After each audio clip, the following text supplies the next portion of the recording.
Uma pessoa excelente é aquela que parte da obrigação que tem para ultrapassar, para ir além exatamente dessa própria obrigação. E eu fico encantado que aqui nós estejamos hoje, no dia 26 de agosto, que é uma data para mim muito especial, porque ela lembra o aniversário de nascimento de uma das pessoas excelentes, para mim, absolutamente admirável, um homem nascido na Polônia, do que seria hoje a Polônia, na época era a Rússia, né, e que quando faleceu, era cidadão norte-americano, uma pessoa inestimável para a nossa vida, que é Albert Sabin. Albert Sabin, aquele que inventou a vacina contra a poliomielite de gotinha. Existia já a vacina do Dr. Salk, mas que era injetável. E esse homem, o especial, o estupendo, o excelente Albert Sabin, nasceu no dia 26 de agosto de 1906. Hoje faz 116 anos do nascimento desse homem, que faleceu em 1993, mas que fez uma trajetória de contribuição, de capacidade de doação e de generosidade. Aliás, só por curiosidade, ele era casado com uma brasileira. Ele se casou, ele veio muitas vezes ao Brasil, Albert Sabin, mas ele, em 1972, ele já tinha se casado antes, mas quando se separou, ele casou-se com uma brasileira e com ela viveu até o dia em que faleceu, em 1993. E Albert Sabin, ele criou uma das coisas mais importantes no nosso tempo contemporâneo, que foi uma forma de proteger a vida, proteger as pessoas em relação a um vírus que estava crescendo cada vez mais a partir do início do século XX. O vírus da poliomielite sempre existiu, claro, na circulação humana, mas nós humanos nunca tínhamos nos encontrado tanto. Porque o vírus não é digital.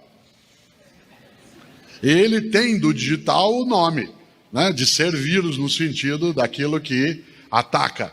Mas o vírus não tinha ocasião, seja qual for, de nos encontrar rapidamente. Por exemplo, em 2020, entre a notícia de que havia alguns casos na China, em janeiro de 2020, alguns ainda em dezembro de 2019, para que isso chegasse no mundo e se transformasse numa pandemia, foi questão de 60 dias.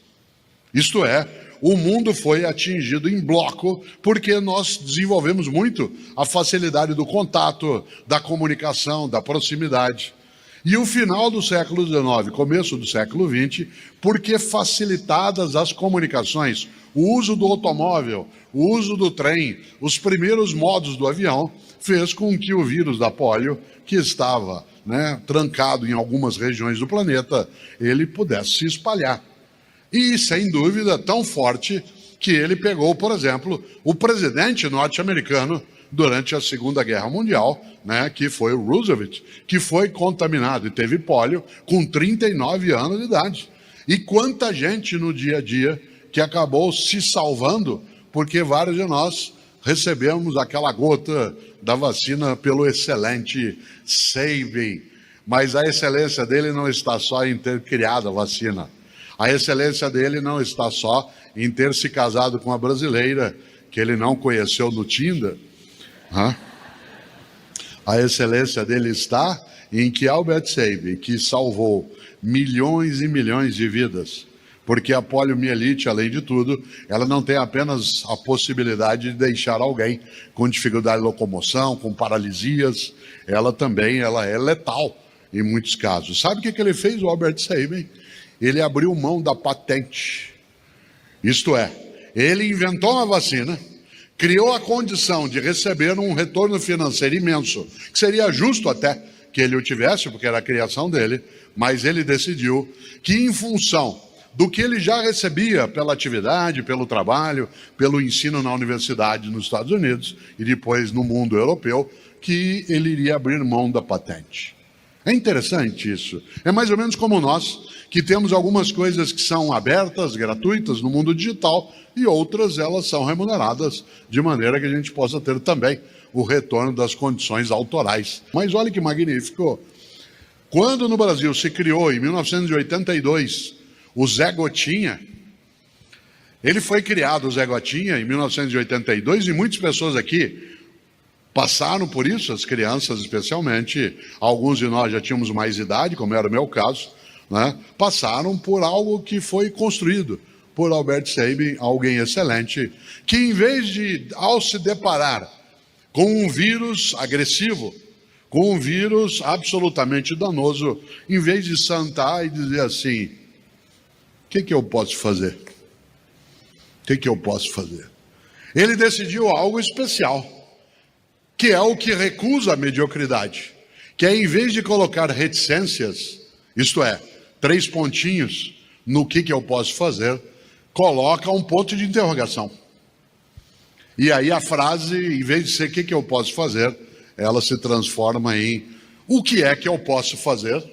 Isto é, se torna disponível para auxiliar, ajudar.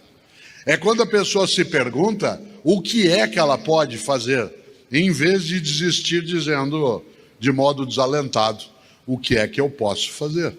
Há muitas coisas que você e eu temos às vezes o desejo de desistir. No entanto, pessoas excelentes ou que desejem sê-lo, são aquelas que persistem, insistem, vão buscar, querem deixar, como o Pedro lembrou aqui, um legado, uma obra. Eu tenho um livro mais antigo que eu aprecio muito, chamado Qual é a Tua Obra?, que depois é completado por um outro mais recente, que é Por que Fazemos o que Fazemos. Eu não tenho dúvida que se eu perguntasse ao Albert Sabin por que ele fazia o que fazia, ele talvez respondesse e haveria outra coisa a fazer, a não ser ir buscar aquilo que oferece possibilidade alternativa.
Êxito na vida. Por isso, excelente Albert Sabin. E por isso, nos 116 anos, né, de nascimento dele, nós temos de honrar e, ao mesmo tempo, seguir o exemplo de pessoas que, como ele, são capazes de, no lugar de deixar de lado, levantar-se e se tornarem dispostas a fazê-lo. O que é que eu posso fazer? Não como ofensa, não como petulância, mas como disponibilidade.